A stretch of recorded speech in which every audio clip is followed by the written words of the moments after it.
In this video, I'm going to show you some tips that'll help new players and some more advanced players even. And the first one we're going to jump into is one that's really going to help a lot of people with the nuke zones and keeping your radiation down. A big problem I hear people have a lot is when they're in the nuke zone, they're constantly getting maxed out on rads, dying from it or popping all the rad away and wasting it all.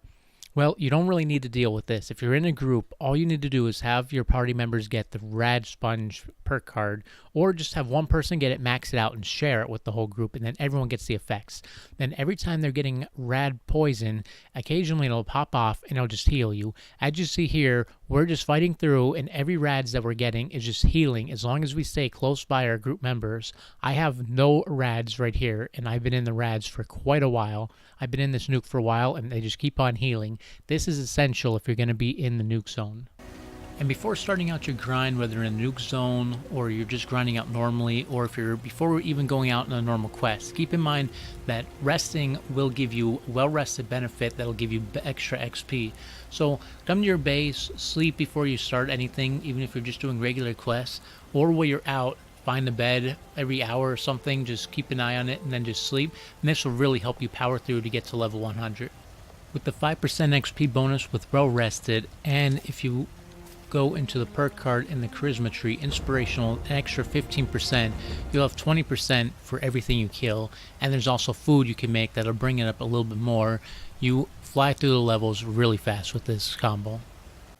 Another thing a lot of people don't know is when you're hunting down the terminals and you're playing with the group and they switch off and take turns, but actually when you find a terminal that needs to be hacked, your whole group can hack it at the same time.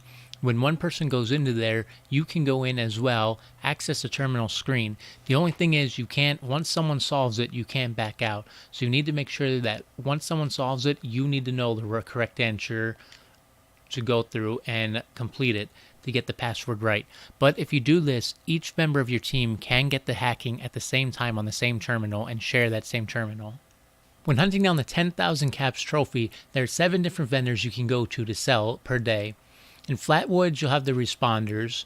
When you make it down to White Spring, you have the White Spring vendor. Up at top of the world at this train station, everywhere there's a train station, there's usually a vendor. And this one's going to be the Raiders. Over here to the east of it is Harper's Ferry. This you'll find the Free State vendors.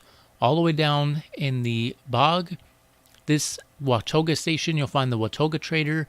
And at the end of the game, you will unlock this bunker, which will give you the Enclave trader vendors. There is also another one that roams around following one of these main roads that you'll find just randomly. This one might be hard to find, so you might want to jump between each one of these. This will give you at least 6 different vendors that you can sell to every day.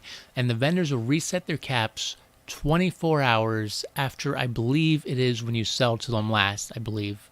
So every day you can hop on, go through, sell to them, and work to get your caps. I've also heard from other people that they don't like mutations because they don't like the bad effects. But the bad effects really aren't that bad when you get Class Freak, and it brings your mutations down by 75%. And when you play with the group and you get strange in numbers, that brings your bonus up by 25%. So it really makes it a lot better. Playing this game without mutations is kind of like playing a first-person shooter without shooting. You pretty much need mutations. Especially if you're playing with the group and you all get the empath. Empath actually does, experimenting with it, we found it does stack. So the 33% damage you take more, plus the 33% damage your teammates take. One person in the team cancels it out. 2 other people in the team added up to 66% more damage. We're fighting a Scorch Beast here and it can't even damage us. This will show you how powerful the mutations really are. There's no one particular good build in the game. It's whatever you feel like playing, but I really find that the unarmed is probably the best in my opinion. If you get this heated power fist, and if you can get a starred, the legendary version, or I use a backup, this Vampire's Deathclaw. It does a lot of damage and it gives you health regeneration. And if you put the 3rd claw in this, you even get extra damage onto it. And all you really need is to grab the perk card for Iron Fist. And you'll also notice that the Martial Artists, see, the melee cards don't work on damage, but the Martial Artist actually does work for unarmed ones. The melee weapon weight is 60% less, so I'll throw it on. And now you'll see that my weight dropped to 4 with this, and I'll go to my, I passed it. This dropped the weight to 1.6 on my power fist. So that card does actually help these unarmed. And I find that the unarmed build is really overpowered and really good build to use. If you're going to play the melee or unarmed build, it also helps to know that charging at an enemy and punching them also does a little extra damage. Although with the marsupial mutation, jumping on the enemy becomes a little bit more painful as you jump up a little higher. And if you're in a team, you jump way even higher, that it becomes to the point where jumping on them no longer helps you out. But charging them will still do a little extra damage.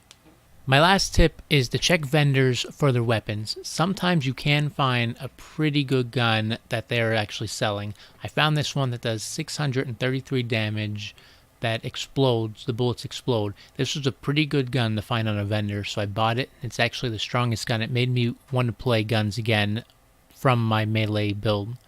So keep an eye out on the vendors on what they might have, because you might find something pretty good. So if some of you new players and even some of you who have been playing a while and didn't know some of these tips that I gave you, found this useful, drop a like below. Thanks guys.